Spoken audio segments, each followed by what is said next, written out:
Yes, Imam Sahib. Quel est le programme d'aujourd'hui, demande sa sainteté. Nous avons M. Muzaffar Krak, M. Bilal Robinson de Birmingham et M. Finton Murphy de Livingston Park, Manchester, et la sœur Jawahia de l'Allemagne. J'ai une question que je suis en train de poser au nom d'un de mes amis, M. Sagir Ahmed, qui vient de Rahimia Khan du Punjab. Il voudrait savoir, est-ce que vous avez, quel est votre point de vue à propos de démission du président du Pakistan? J'ai déjà répondu à ces questions, dit sa sainteté, durant mon sermon de vendredi. Peut-être qu'il a posé cette question tout juste avant le sermon du vendredi. Peut-être. Il a posé cette question aujourd'hui. Donc, peut-être qu'il n'a pas encore écouté ce sermon. En fait, différents commentaires qui viennent du Pakistan sont en train de supporter mes points de vue, dit sa sainteté, et mon bureau est rempli maintenant de ces commentaires qui viennent de différentes personnes du Pakistan. Donc, toutes ces personnes supportent mes commentaires à propos de la situation. Donc, peut-être qu'il doit écouter mon sermon, dit sa sainteté.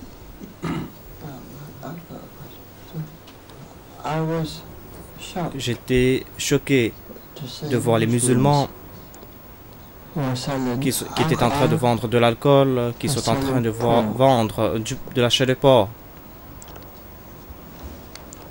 Quand j'ai accepté l'islam la première fois, pouvez-vous présenter votre point de vue? Dans la Jamaat Ahmadiyya, on est sévère à ce propos, dit sa sainteté, et j'ai remarqué cela, plusieurs années de cela, que beaucoup d'Ahmadis ont au garde dans leurs magasins ou dans leurs épiceries de l'alcool et ensuite de la chair de porc. Donc, j'ai pris une décision ferme et je me suis opposé à ce genre de pratique et immédiatement j'ai informé la Jamaat qu'ils doivent plus, la Jamaat ne doivent plus accepter leurs contributions et ils doivent les conseiller soit de vendre toute l'épicerie ou qu'ils doivent tout au moins retirer la chair de porc ou l'alcool de leur magasin. La plupart ont répondu immédiatement et positivement. Et il y avait une certaine proportion qui n'ont pas répondu positivement, dit sa sainteté. Cela ne la blessait pas. Peut-être de toute façon qu'ils ne payaient pas leur chanda, mais cela ne les a pas blessés si on avait refusé de prendre leur chanda. Après quelques années, 2 ou 3 années, on les a toujours conseillés et en fin de compte, j'ai pris une position sévère, c'est-à-dire je les ai excommuniés de la Jamaat et je les ai déclarés qu'après une si longue période, je vous ai fait comprendre les instructions du Saint-Prophète Mohammed sallallahu alayhi wa sallam. Maintenant, nous n'avons pas d'autre solution que de vous excommunier après cela. Voilà la position et voilà, cette position est toujours là. Aucun Ahmadi qui est un membre de la Jamaat peut vendre de l'alcool ou de la chair de porc.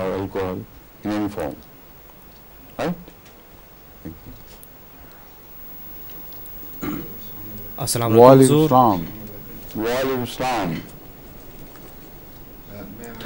Je voudrais vous poser une question à propos d'un verset du Saint-Coran, demande le monsieur. Ce verset vient de la sourate Yunus. Peut-être que je vais citer ce verset, dit le monsieur. Et Moïse dit, notre Seigneur, tu as donné à Pharaon et à ses chefs des ornements de la vie de la terre et en fin de compte, maintenant ils sont en train d'égarer les gens de ton chemin. Ô notre Seigneur, détruis leurs biens et attaque-les et fasse en sorte qu'ils ne croient plus jusqu'à ce qu'ils voient la punition sévère. De quelle sourate? Yunus.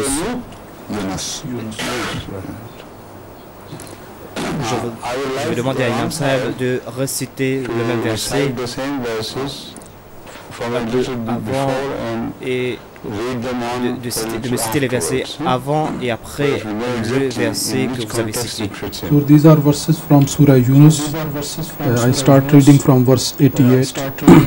أعوذ بالله من الشيطان الرجيم وأوحينا إلى موسى وأخيه أن تبوأ لقومكما بمصر بيوتا واجعلوا بيوتكم قبلة وأقيموا الصلاة وبشر المؤمنين. وقال موسى ربنا إنك آتيت فرعون وملأه زينة وأموالا في الحياة الدنيا ربنا ليضلوا عن سبيلك ربنا اطمس على أموالهم واشدد على قلوبهم فلا يؤمنوا حتى يروا العذاب الأليم. قال قد أجيبت دعوتكما فاستقيما ولا تتبعان سبيل الذين لا يعلمون. Now I understand Maintenant, j'ai compris le contexte, dit sa sainteté. Peut-être je vais poser votre question.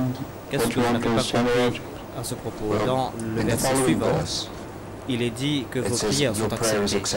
Donc, ces prières ont été acceptées rapidement. Donc, c'était une prière de grande qualité alors. D'après mon point de vue. Donc, je voudrais savoir, comprendre comment est-ce que Dieu a attaqué leur cœur, comme il a été mentionné. Je ne sais pas si cela est traduit exactement, mais ce n'est pas une attaque sur le cœur, dit sa sainteté. En fait, leurs cœurs se sont endurcis. La première chose. Ensuite, Dieu, cette prière, je veux dire que Dieu doit être beaucoup plus sévère à propos de leur cœur. Donc, je vais m'expliquer davantage, dit sa sainteté, après avoir commenté sur le verset précédent et le verset suivant.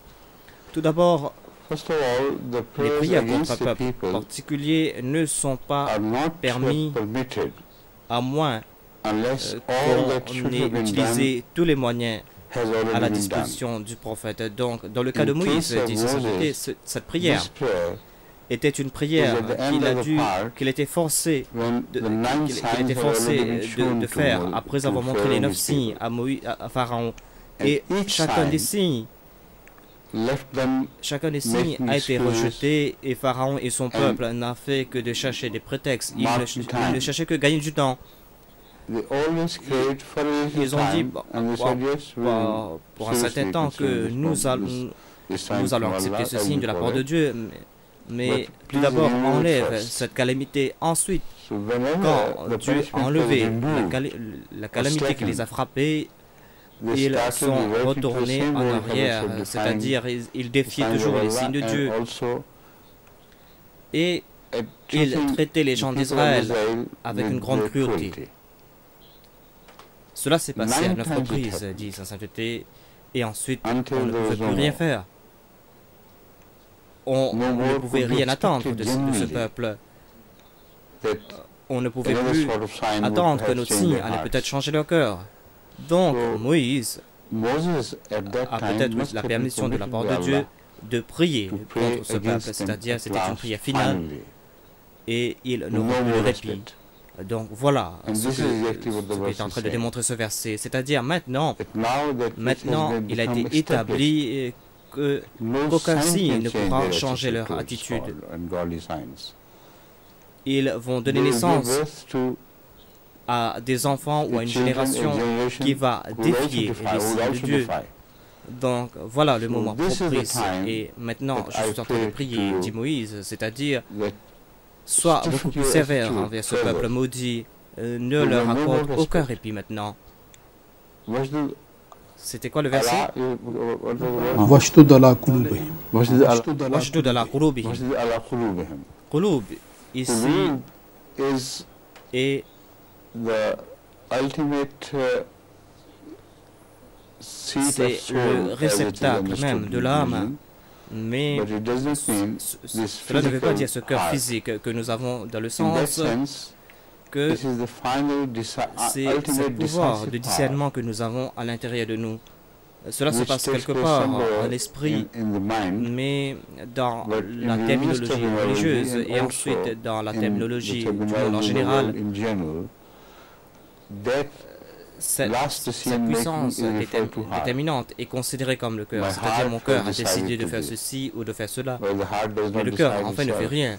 Donc, dans ce contexte, on se tourne toujours vers le cœur. Cela veut dire que le réceptacle même de la décision à l'intérieur de l'esprit humain, ici, il a prié afin que leur âme ne doivent être traitées avec sévérité, afin qu'ils ne cherchent plus.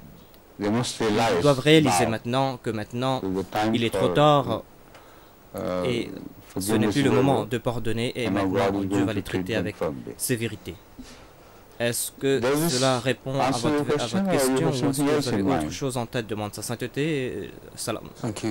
Jazakallah Huzour. Maintenant, j'ai commencé à comprendre le contexte.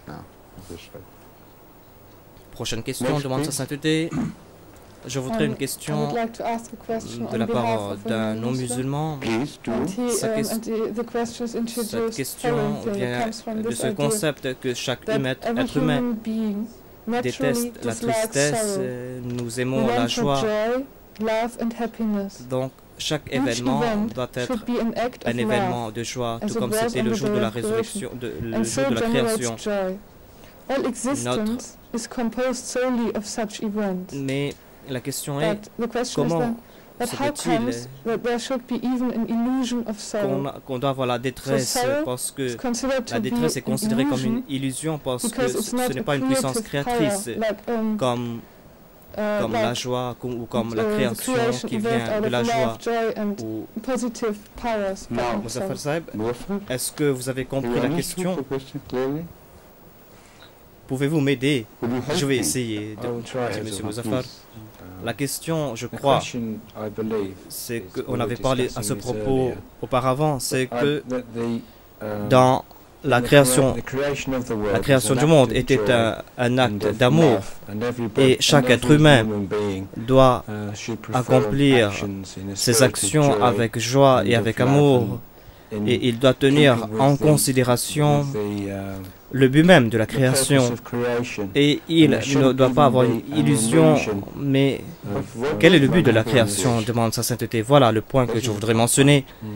Quand les anges ont été créés, ils allaient faire peut-être la même chose qu'elle a mentionné. Quand ils ont suivi le commandement de Dieu, ils le faisaient tout le temps avec joie et ils avaient une certaine joie. Et on ne peut pas définir cette joie dans des termes matériels, mais spirituellement, tout naturellement, quand un être conscient suit les commandements de Dieu, une personne qui ne peut même pas penser à commettre le mal, cet être devait être très content en ce moment. Donc, c'était peut-être la récompense même de cette chose qu'il avait. Et c'est pour cela, tout se passait comme cela jusqu'à la création de l'homme. Donc, pourquoi l'homme a-t-il été créé s'il devait être créé exactement comme des anges? Est-ce que nous ne sommes pas des anges? Donc, voilà le point, dit sa sainteté. Quel est le plan de Dieu? Le plan de Dieu est différent. Ici, dit sa sainteté, la création de Dieu a ses options. Il a le choix de suivre Dieu ou de ne pas suivre Dieu. Et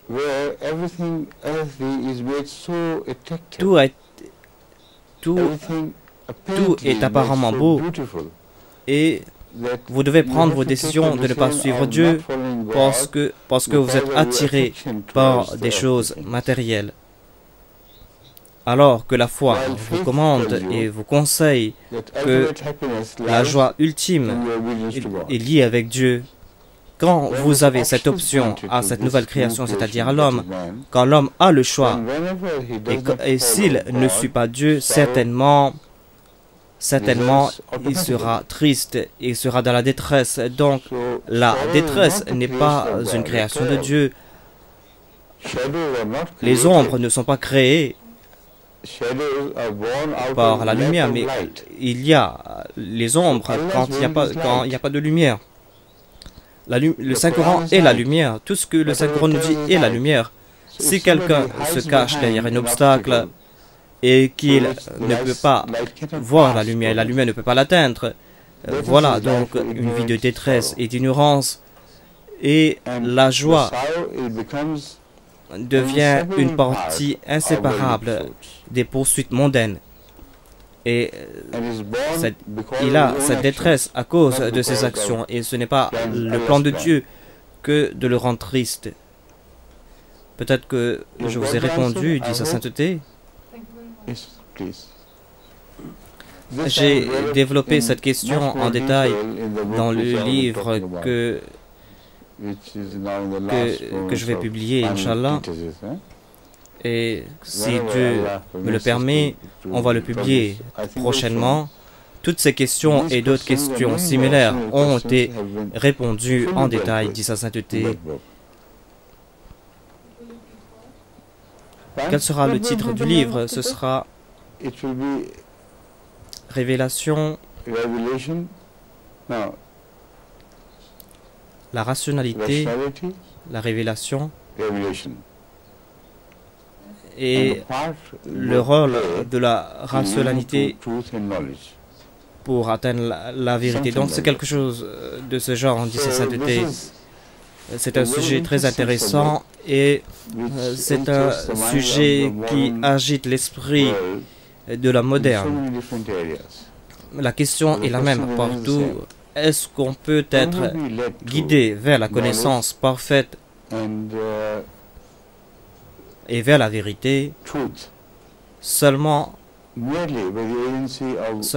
en utilisant notre propre rationalité, notre propre sagesse, ou bien est-ce qu'on a besoin d'une direction de la part de Dieu pour atteindre cette vérité? Voilà la question à la base, et c'est une question qui couvre tous les sujets que j'ai mentionnés. Donc voilà une des questions posées dans ce livre.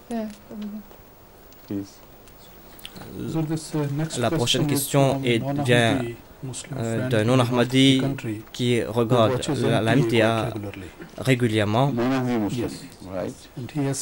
Il a posé cette question. Après avoir écouté mes aînés, j'ai ce sentiment qu'il y a une différence entre un messager et un prophète. La question qu'il voulait poser est: quelle est la différence entre un messager et un prophète? Si différence il y a, la différence, dit sa sainteté, est une différence de... Cette différence est une différence de direction, c'est tout. Quand il reçoit un message de la part de Dieu, un message qui doit être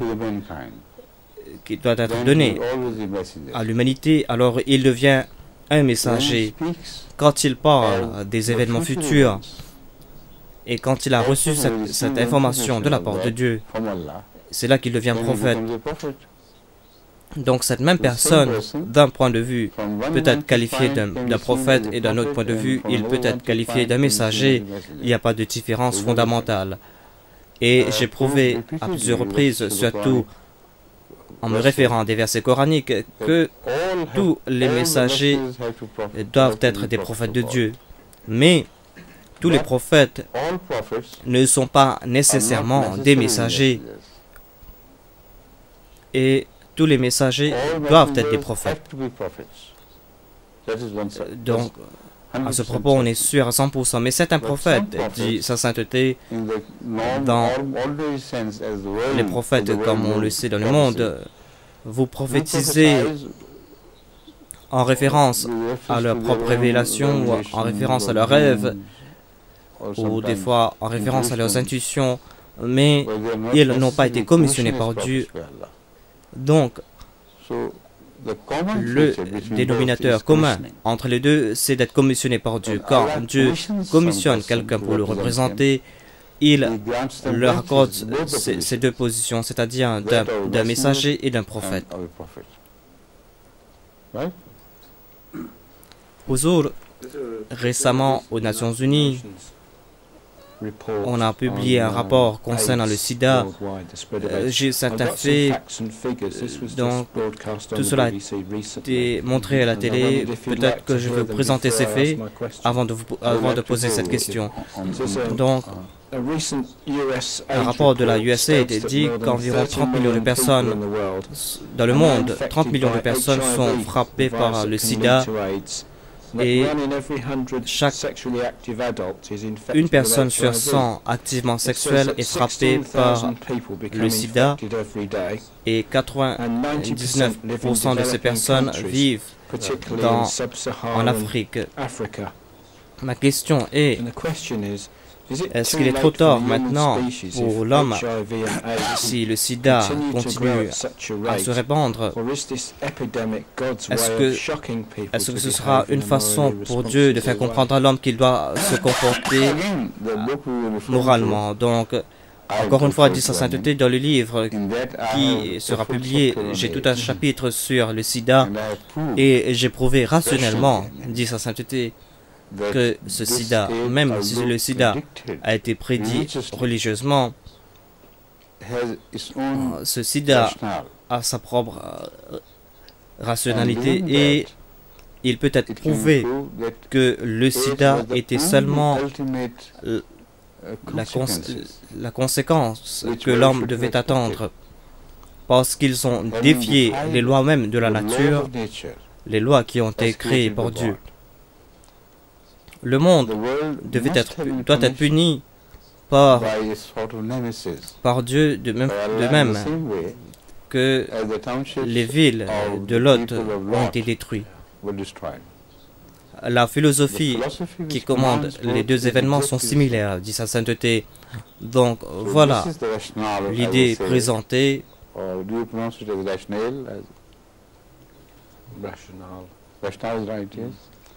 Donc, ce qui se passe est lié avec ce qui s'est passé avec les gens de Lot. Pourquoi les gens de Lot ont-ils été détruits et anéantis? Parce qu'ils ont ignoré le but même pour lequel le sexe a été créé, ce sens du plaisir qu'on a.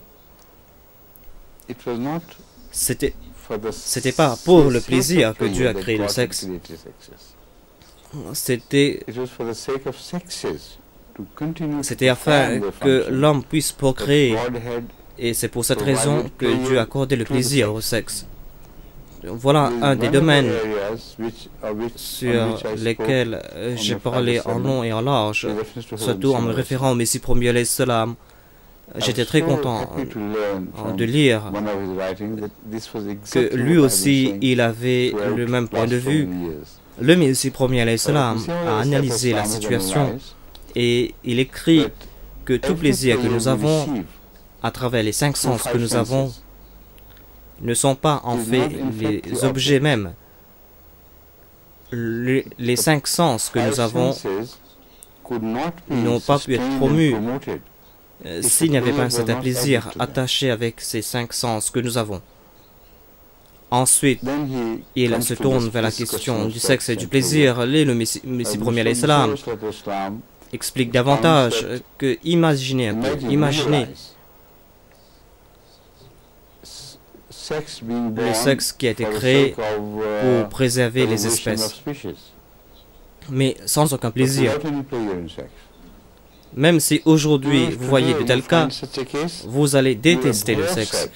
Pourquoi est-ce que vous allez vous comporter de une façon étrange avec une autre personne? Pourquoi est-ce que vous allez passer par tous ces exercices? C'est seulement, vous le faites seulement par plaisir. Sinon, ce sera comme je vous ai dit, vous allez détester tout cela. Pourquoi est-ce que vous aurez dû accomplir toutes ces actions? C'est pour cette raison que ceux qui n'ont plus de plaisir ne laissent personne ne les toucher. C'est pour cette raison qu'aujourd'hui, il y a plusieurs cas dans les tribunaux qu'il a violé une femme. C'est-à-dire, certaines femmes disent que mon mari m'a violé. Pourquoi est-ce qu'il qualifie cet acte de viol? Parce qu'elle a perdu tout sens de plaisir. Donc, en fait, c'était une punition qu'elle recevait. Le Messie premier, alayhi salam, a mentionné ce point spécifiquement et il déclare que l'objet est une chose et le résultat final qui garde l'objet vivant, c'est quelque chose de différent. Donc si vous oubliez l'objet et vous portez toute votre attention vers le résultat final, c'est-à-dire qui concerne la survie même de l'objet, vous allez perdre la raison d'être même de votre existence, dit sa sainteté.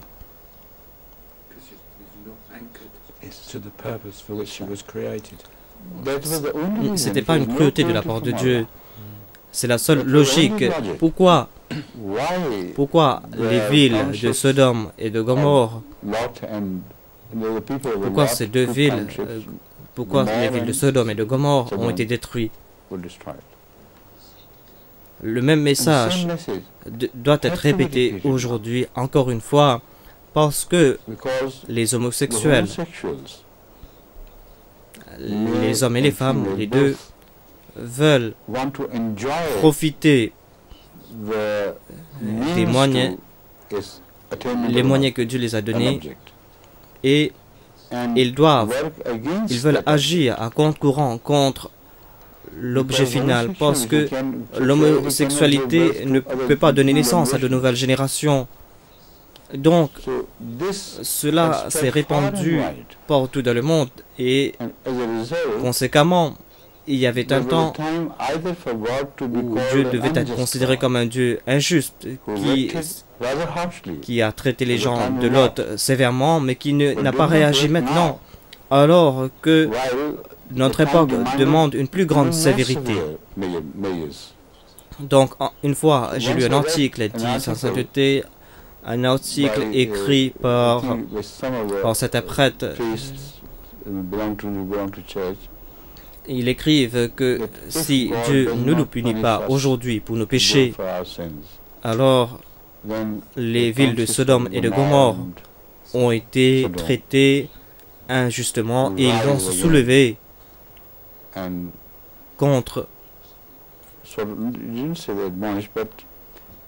Ils vont reprocher à Dieu. Donc, qu'est-ce qui était différent de la situation d'aujourd'hui? Pourquoi est-ce que tu nous as punis? Pourquoi est-ce que tu ne punis pas ces gens aujourd'hui? Donc, j'ai lu cet article très longtemps de cela. Je n'ai pas réalisé que moi-même, j'allais voir cette mesure de Dieu qui était une réponse à ce cri, à cet appel. Donc, puisque la plupart des hommes prennent ces choses à la légère, puisque dans la plupart des pays modernes, on est en train de promulguer des lois qui permettent l'homosexualité dans le christianisme, dans l'Église et dans l'armée et dans les autres services et dans la politique, puisqu'ils sont en train de promouvoir l'homosexualité partout, ces personnes devaient être punies et ils ne savent pas ce qu'ils sont en train d'acheter. J'ai écrit cela dans mon livre, qu'avant la fin de ce siècle, les gens vont voir une épidémie de sida. Cela, on le voit à travers les chiffres et le rapport dit que j'ai basé tout cela sur des prophéties seulement, dit sa sainteté. J'avais aucune idée des faits et des chiffres qui sont collectés aujourd'hui. Mais tous ces faits concordent et tout cela a été mentionné dans le livre. Je ne base pas tout cela sur des observations scientifiques, mais des observations religieuses. L'épidémie est en train de se répandre. Je crois que ces faits ne reflètent pas la réalité, dit sa sainteté. Ce sont des faits qui sont beaucoup plus conservateurs, parce que la plupart des gens n'écoutent pas ces agences qui collectent les faits, et la plupart des gens cachent ces calamités à cause de cette tendance. Le sida est en train de se répandre plus facilement. Le rapport dit que les Européens croient que maintenant que ce problème est un problème du tiers-monde, et ils ferment les yeux sur l'incidence du sida à l'ouest et dans l'Occident. Mais maintenant, ils sont en train de fermer les yeux dessus et ils croient que ce n'est plus leur problème. C'est exactement ce que je crois, dit sa sainteté.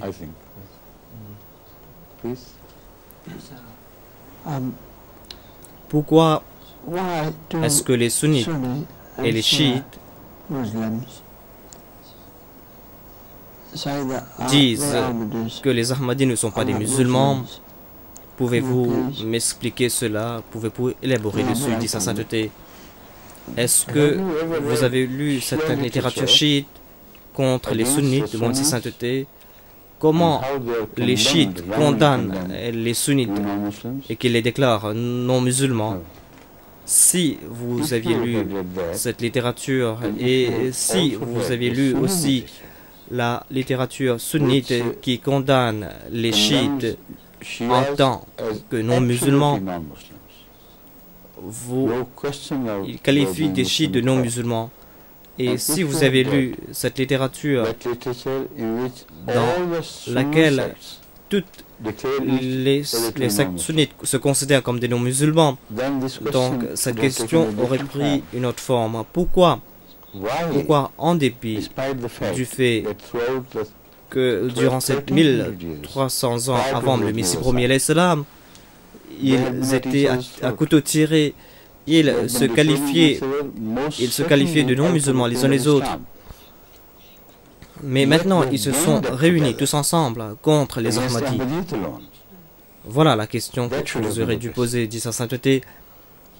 Tout d'abord, si vous avez cette question, c'est une question que vous êtes en train de poser quand vous connaissez que tous sont dans l'erreur. Donc, quel droit est-ce qu'ils ont de se réunir tous ensemble en se considérant eux-mêmes comme non-musulmans? Donc, cette attitude prouve qu'ils sont tous des faux et des menteurs.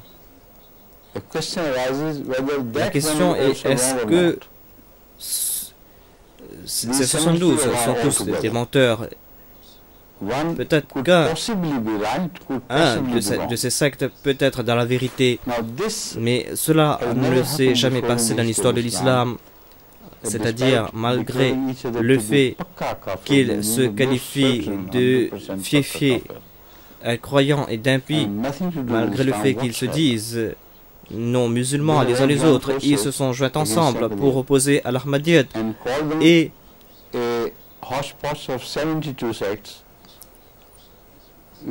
donc, tous ils se sont réunis et ils ont retiré l'Ahmadiyyat de l'islam.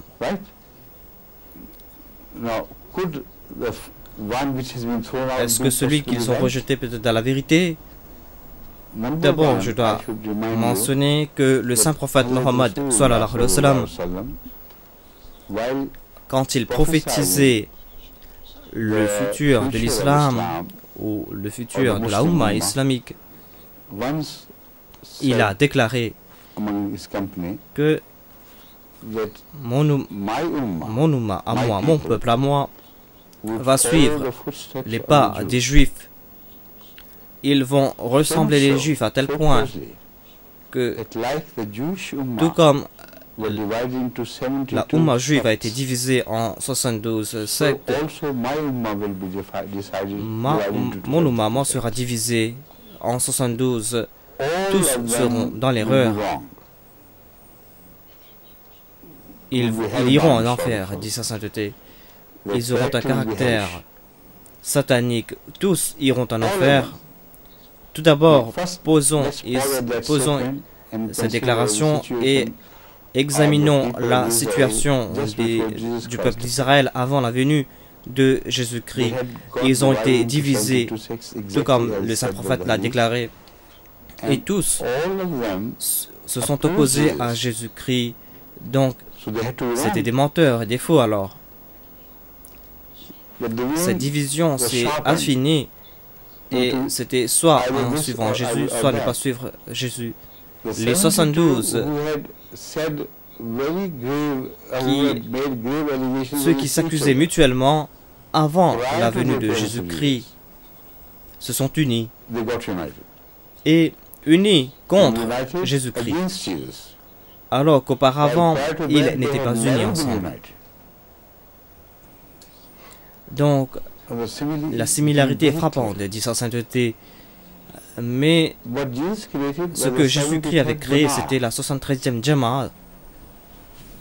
C'était pas une autre secte, non. Il a créé la 73e Jama'a. Donc, toute l'Omma de Moïse a été divisée en deux groupes. Il y a les 72 d'un côté, dans un sac quelque part, et il y a une communauté à l'extérieur de ce sac. C'est exactement ce que le saint prophète Mohammed a prédit à propos des musulmans. Il a dit qu'ils vont se diviser en 72 sectes et ils seront tous dans l'erreur, à l'exception de la 73e qui sera une Jamaat, c'est-à-dire une communauté à part entière. Cette Jamaat doit être créée par Jésus-Christ ou par la deuxième venue de Jésus-Christ. C'est exactement la position d'aujourd'hui, dit sa sainteté. Je crois que vous avez compris toutes les implications mentionnées. Je me suis appesanti sur cette question davantage dans d'autres domaines aussi, ou les questions qu'on aurait pu poser. Donc, j'ai répondu à ces questions. Donc, peut-être si vous avez des cassettes, l'imam Saïd va vous donner des cassettes à ce propos et vous allez voir, vous allez écouter toutes les réponses de différents points de vue. S'il vous plaît. Je suis content que vous êtes en train de lire le Saint-Coran avec une grande attention. Et vous êtes en train de pointer vers des choses que vous n'aurez pas pu comprendre par vous-même. Donc je suis très content. Voilà comment on doit lire le Saint-Coran.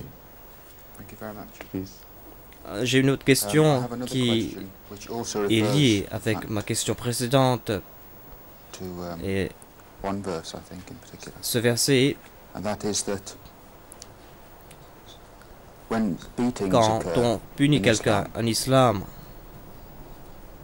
cela se passe en public et il y a des témoins. Et je ne suis pas sûr quel est l'avantage de ces punitions corporelles.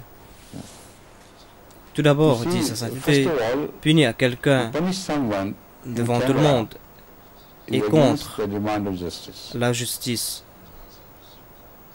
Quand on prend une décision quelque part et quelqu'un est puni en privé, comment les gens vont savoir que tout cela a été fait justement ou avec justice? Mais battre les gens, punir les gens, peut être qualifié de publicité aussi. Et ce ne sera pas très bon, dit sa sainteté. Donc l'islam demande quelques personnes qui sont en train de représenter la société. Ils doivent venir et assister à ces punitions afin qu'on puisse accomplir les demandes de la justice. C'est une réponse qui est une réponse formelle à cette question. Si c'est les punitions qui vous tracassent, donc vous devez reposer votre question. Je crois que voilà la réponse à votre question, mais si vous voulez poser votre question, peut-être que je vais... Merci, parce que j'ai essayé de lire les versets concernés avec attention et je crois que je peux déclarer qu'une punition corporelle ne doit pas se passer de toute façon. Parce que je crois qu'en islam, il serait mieux s'il n'y a plus de punition. Mais pour que les gens, pour que cela ne se passe pas en public, j'ai déjà répondu à cette partie, mais c'est pour cette raison que j'ai posé cette question moi-même, c'est-à-dire la question que vous aurez dû poser en premier. Pourquoi est-ce qu'on punit les gens? Dans ce contexte ou de cette situation dépravée, ils ne pensent plus aux punitions parce que nous prenons le sexe par exemple à la légère. Et cela a résulté en toutes ces calamités. Mais les gens ne voient pas ces calamités. Les gens ferment les yeux. Quand vous mettez ces deux situations face à face, vous allez voir l'importance de ces punitions corporelles et vous allez pouvoir vous satisfaire. Est-ce que vous préférez que le monde se court vers la destruction au lieu de punir quelques personnes et d'arrêter le tout afin qu'on puisse protéger la société? Quand vous comparez le pour et le contre, il est évident, dit sa sainteté, il est évident que le danger de frapper quelqu'un, de frapper quelques personnes seulement, est en train d'agir sur toute la société. Donc je crois, d'après moi, qu'il vaut mieux pour que l'homme soit puni comme afin de présenter quelques exemples, au lieu de punir toute la société en général. Vous ne pouvez pas éviter les punitions comme je l'ai déjà prouvé. Donc, c'est une punition qui doit venir de la part de Dieu et qui est venue de la part de Dieu. Donc peut-être vous allez opter pour certaines punitions occasionnelles ou opter pour la destruction totale de l'humanité. Je crois que toute personne va opter pour le premier choix. Mais encore une fois, c'est quelque chose d'étrange que les gens ne remarquent pas. Cette punition peut seulement se passer si on a 4 témoins dignes, des personnes qui n'ont jamais menti ou qu'on ne sait pas qu'ils ont menti. S'ils témoignent tous les 4 que nous avons vu cet acte de nos propres yeux, c'est là, dans cette situation, qu'on pourra agir de la sorte. Et c'est là qu'on pourra punir ces personnes. Encore une fois, étrangement, cela agit comme quelque chose qui va bloquer le mal. Si le mal se répand et si vous prenez cela à la légère, vous allez le faire public. Comme les gens qui s'embrassent et qui s'enlacent, et sur la télé même, vous voyez ces actes du sexe. Ici, cela va promouvoir le sexe parmi les enfants et parmi tous les innocents, et toute la société sera complètement corrompue. Mais si le danger de cette punition repose sur vos épaules, là, vous n'allez pas reprendre tout cela à la légère, dit sa sainteté. Certainement, vous allez prendre des précautions et vous allez prendre en considération votre vie privée. Cela donne un avantage à ceux,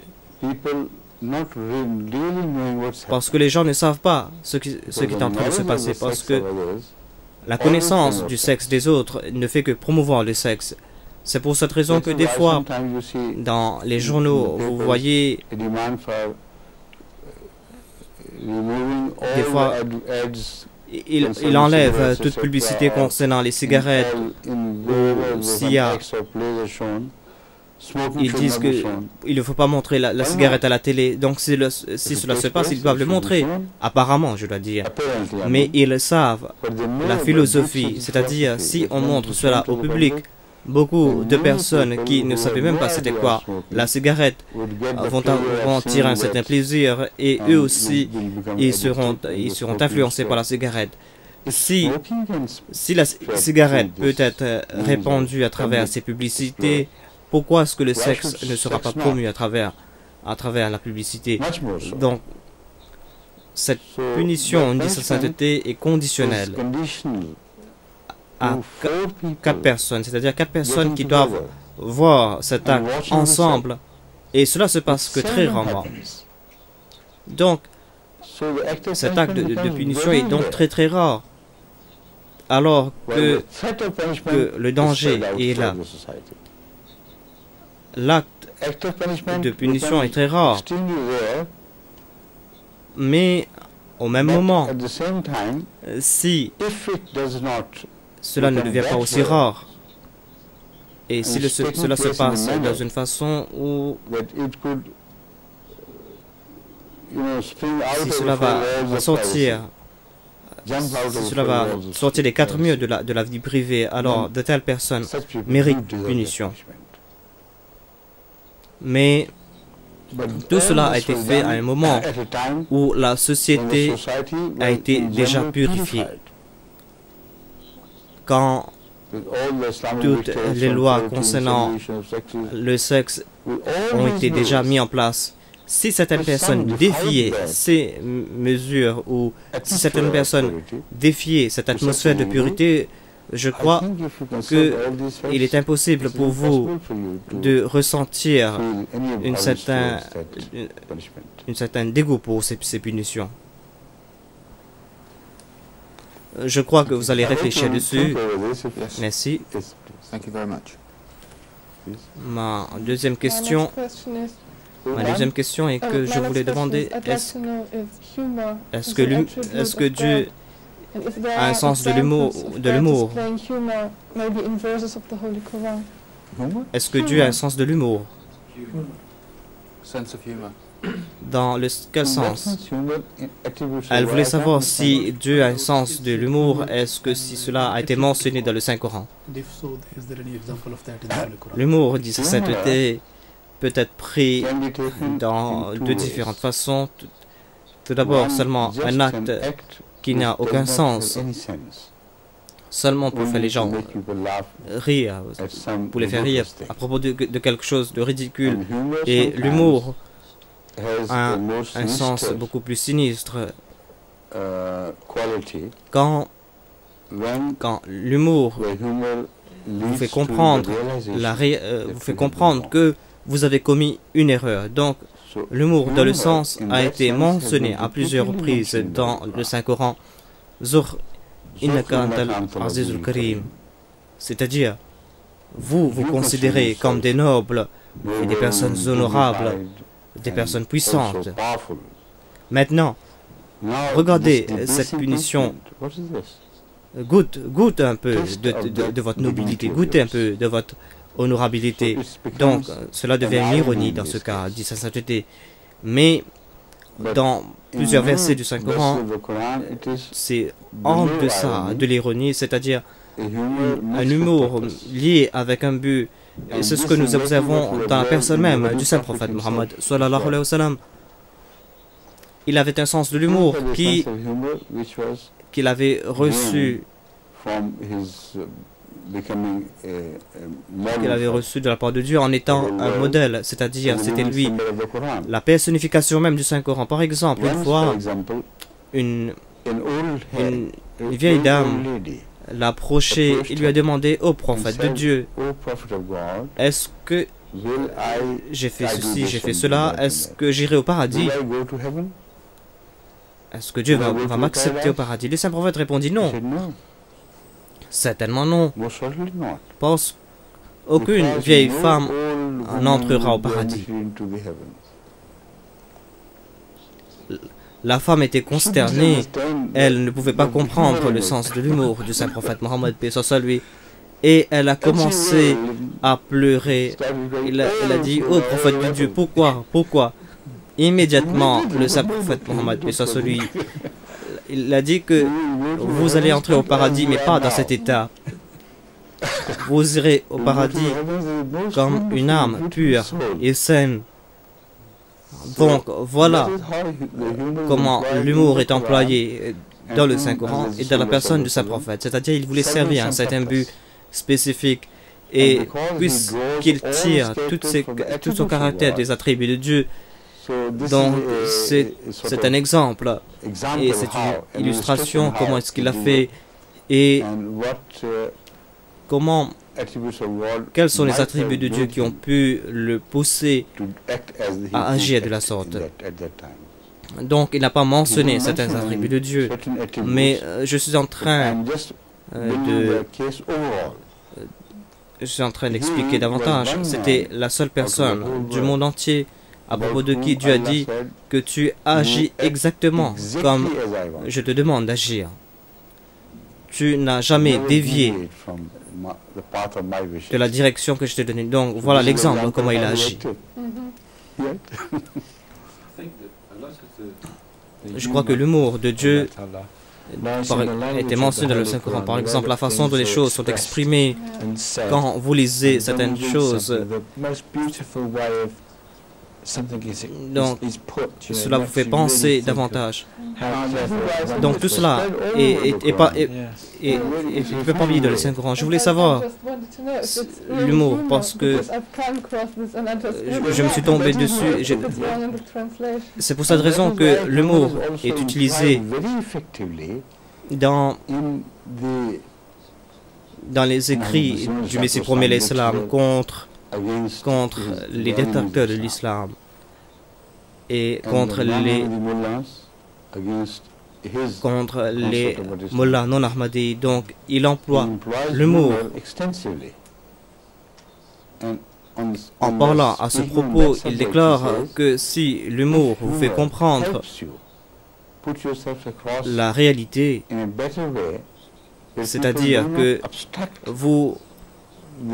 si l'humour vous fait comprendre exactement ce que c'est la réalité et que l'humour vous éclaire le message et que vous comprenez le message malgré que les gens vous empêchent de comprendre la réalité, il dit que c'est là que j'emploie l'humour parce que quand vous êtes dans un état de joie, c'est-à-dire si vous entendez quelque chose humoristique, vous allez vous relâcher et vous perdez il n'y a plus de barrière entre vous et la réalité. Et moi aussi j'ai employé cela quand je discute avec les musulmans non ahmadis, quand vous parlez de Jésus-Christ, c'est-à-dire voilà comment Jésus-Christ aurait dû agir. J'ai noté que les non ahmadis ne font que rire et à ce moment il comprend que je suis dans la réalité, que je dis la vérité. Ils ne pouvaient pas rire à propos de leur propre point de vue. Ils rient seulement quand ils voient la partie ridicule de leur foi. Donc l'humour est employé dans le Saint-Coran et dans les hadiths et par le Saint-Prophète, par le Messie premier l'Islam. Et moi aussi j'emploie l'humour, peut-être beaucoup plus que j'aurais dû le faire, mais je ne peux pas m'arrêter, dit sa sainteté.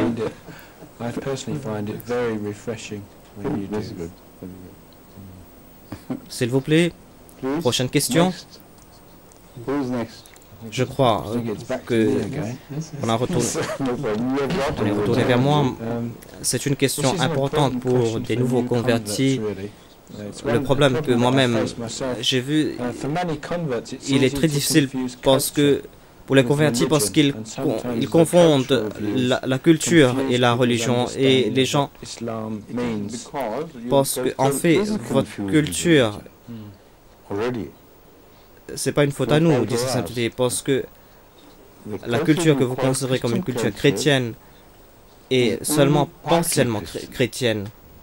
Et dans la plupart des cas, c'est une culture non chrétienne, dit sa sainteté. Donc, quand l'islam s'oppose à certains domaines de votre culture, à vous, alors ce sont toujours des cultures non chrétiennes.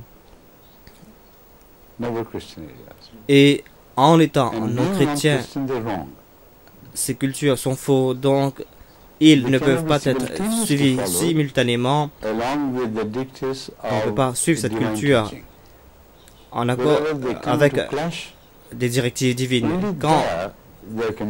Quand ces cultures sont, quand il y a une fracture, c'est là qu'il y a des problèmes. Mais toutes les autres choses qui sont neutres, et c'est le droit de toute personne de pratiquer, tout cela n'a pas été touché par l'islam ou par l'Ahmadiyya en tant que tel, et on ne s'est pas opposé à ces aspects de la culture. C'est pour cette raison que je dis aux Ahmadis en Europe et en Afrique ou n'importe où qu'ils ne doivent pas être des adversaires des cultures ou des valeurs culturelles qui n'ont rien à voir avec l'islam, dont l'islam ne s'oppose pas. Mais le Saint-Coran est en train de promouvoir ces valeurs.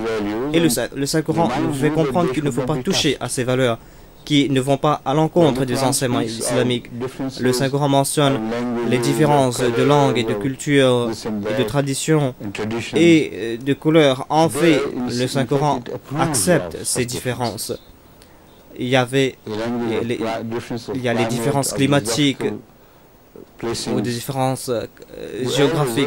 Donc tout cela transforme une culture et les gens qui vivent dans un endroit très très froid, ils ne peuvent pas participer dans les sports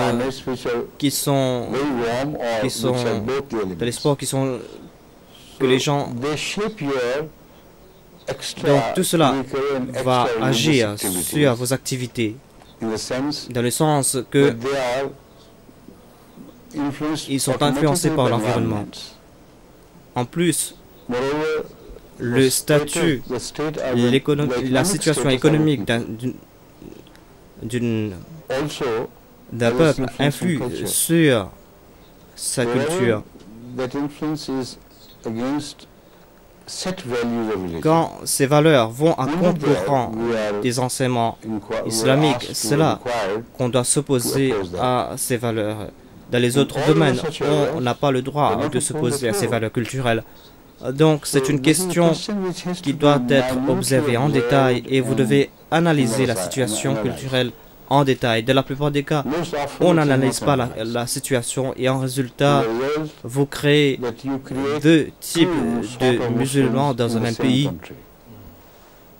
alors que c'est tout à fait faux, dit sa sainteté. Si vous aviez posé cette question en détail, même si cela concerne des musulmans qui viennent du Bangladesh, de l'Afrique, tous ces musulmans devraient tout être soudés en ce qui concerne les valeurs culturelles et ils vont suivre la culture de ce pays dans tous les domaines où cette culture ne s'oppose pas aux enseignements islamiques. Mais là où vous voyez des aspects non islamiques, vous ne devez pas suivre ces cultures parce que cela va offenser votre religion à vous. 4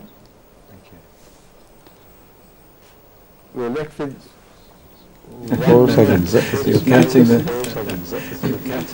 Any question? Est-ce que vous avez d'autres questions devant sa sainteté? Donc on n'a que quelques secondes, c'est tout.